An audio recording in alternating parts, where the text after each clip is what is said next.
2월 7일 살아계신 하나님의 말씀 잠언 27장 20절 말씀으로 지옥의 조건이라는 제가 말씀 드립니다. 지옥의 특징 중에 가장 불행한 것이 무엇인지 아십니까? 만족함이 없다는 거예요. 만족함이 없는 것이 바로 지옥입니다. 그러면 그 반대편은 어떻습니까? 만족한 것이 어디 있겠어요? 바로 하나님께서 인간을 사랑해서 그들을 위해 가지고 창조하셔서 온통 채워주신 낙원이 바로 그것이죠. 낙원에는 부족한 것이 없었어요. 그래서 인간의 탐욕으로 인한 신락원 후에 나타난 현상이 바로 불만족이었습니다. 아무것도 남은 것이 없이 하나님께서 거둬들여 버리시고 이 세상에서는 숨겨버리시니까 이 세상은 그냥 온통 불만족으로 채워지게 됐고 그게 모두가 불행하게 됐던 것이죠. 하나님의 은혜에 만족했을 때 세상 것에 대한 불만족이 없었고 반대로 세상 것에 집착하게 됐을 때 하나님의 은혜에 대해서 멀어졌던 겁니다. 그러니 세상 것에 열심일수록 하나님께 대한 갈망은 줄어들고 의구심은 팽창될 수밖에 없으니까 그 결과로 하나님께 대한 확신은 희미해지면서 세상 것에 대한 집착만 늘어가니까 갈증만 늘어나고 불행해지게 되는 거예요. 이 세상이라는 게 그렇습니다. 이건 바로 지옥의 전조예요. 그런 이들은 근데 아무 걱정할 필요가 없지요. 왜냐하면 그렇게 불만족으로 단련된 이 사람, 세상 살던 사람들은요. 그대로 그냥 불만족을 짊어지고 지옥으로 옮겨가게 될 테니까 그곳에 가서도 그저 불평불만하면서 지내기만 하면 되는 겁니다. 그래가지고서야 인생이 행복할 수 있겠습니까? 고린도후서 3장 5절에도 우리가 무슨 일이든지 우리의 만족은 오직 하나님으로부터 나느니라 그리 말씀하고 있는데 하나님에 대한 갈망이 허약해져 가는데 삶에 무슨 만족이 있어가지고 행복할 것이며 나아가 무슨 감사가 있어 삶에 기쁨과 즐거움이 있겠느냐 말입니다.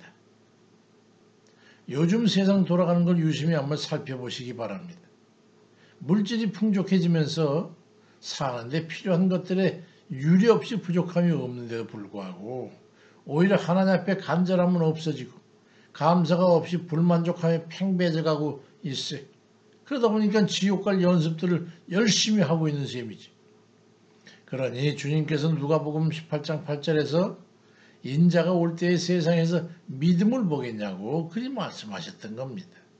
요즘의 세태처럼 하나님의 자녀들이 하나님을 찾는 것이 고작 잘 먹고 잘 사는 것에 조금 보탬을 받고자 도움을 받고자 그래 하나님을 찾는 것이라면 우리 영원한 생명은 그럼 어떻게 하려고들 그러시는 건가요?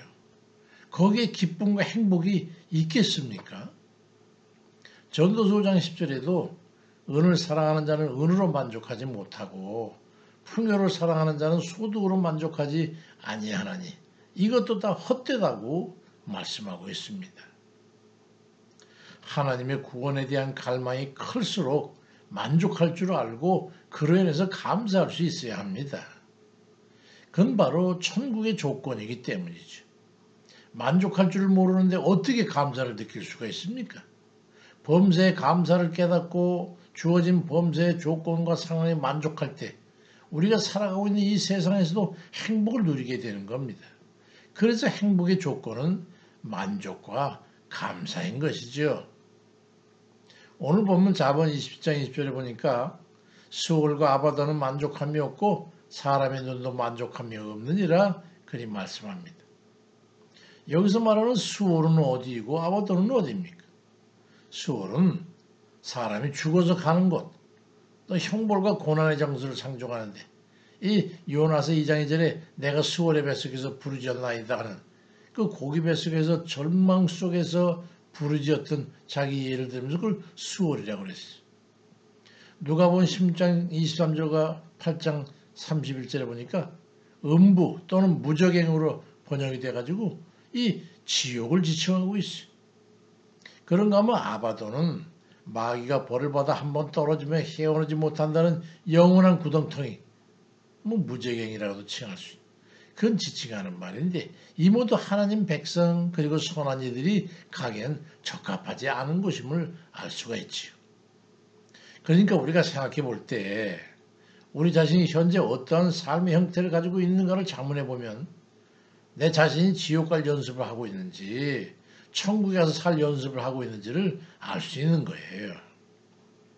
작고 사소한 일임에도 하나님의 공급하심에 감사하고 족한 줄을 알고 기뻐하고 감사하는 그 마음과 표현을 입에 달고 사는 사람은요.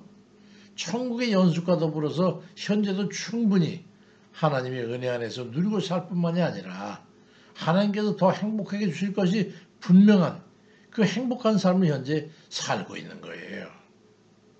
그런가 하면 입만 열면 불평, 불만과 원망을 입에 달고 부족해 사는 사람은 되는 일도 물론 없거니와 연거푸 불만스러운 일들이 겹쳐서 오고 하나님께서 실험적으로 채워줘도 감사가 없고 만족할 줄을 모르니까 잡지 않으니까 썰물에 쓸려나가듯이 그냥 있었던 듯 없었던 듯 수명이 사라지고 느낌이 분명하고 자기 강력한 불만족 그리고 불쾌한 경험, 사건 이런 것들이 줄을 이어서 찾아 들어오게 되는 거예요. 물론 마귀 짓이지요. 자족할 줄을 알고 감사를 마음에 품고 살아내시기를 바랍니다. 작은 일에 만족하고 감사를 표하는 마음에 다음에 조금 더 큰 감사가 찾아드는 거예요. 그 다음에 크고 작은 감사의 조건들이 상황들이 펼쳐지게 되는 겁니다. 자신의 마음이 어떤 것을 끌어당기느냐에 달린 거예요. 사도 바울이 빌립보 4장 11절에서 내가 궁핍함으로 말하는 게 아니라 어떠한 형편이든지 나는 자족하기를 배웠노니 아니 누가 바울을 불행하다고 말할 수 있겠어요. 그보다 만족해서 행복한 사람이 또 어디 있었겠습니까? 그런가 하면 예레미야 30장 19절에 그들에게서 감사하는 소리가 나오고 즐거워하는 자들의 소리가 나오리라. 내가 그들을 번성하게 하고 그들을 존귀하게 하리니 그들은 비천해지지 아니하리라고 말씀합니다.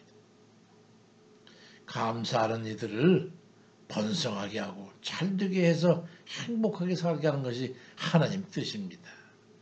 좋으신 하나님이시죠. 지옥에 살아갈 이들과 천국에 살아갈 이들과 자질이 다른 거예요. 이 진리를 깨닫는 게 왜 이리도 어렵단 말입니까? 욥기 20장 20절에 그는 마음의 족한 줄을 알지 못하니 그 기뻐하는 것을 하나도 보존치 못하겠고 그런즉 그 형통함이 오래지 못할 것이라고 말씀을 합니다. 은혜로 주어진 것에 족한 줄을 알고 마음의 감사함으로 기쁨과 행복을 누리는 그런 이들 다 되시기를 주의 이름으로 축원드립니다. 아멘입니다.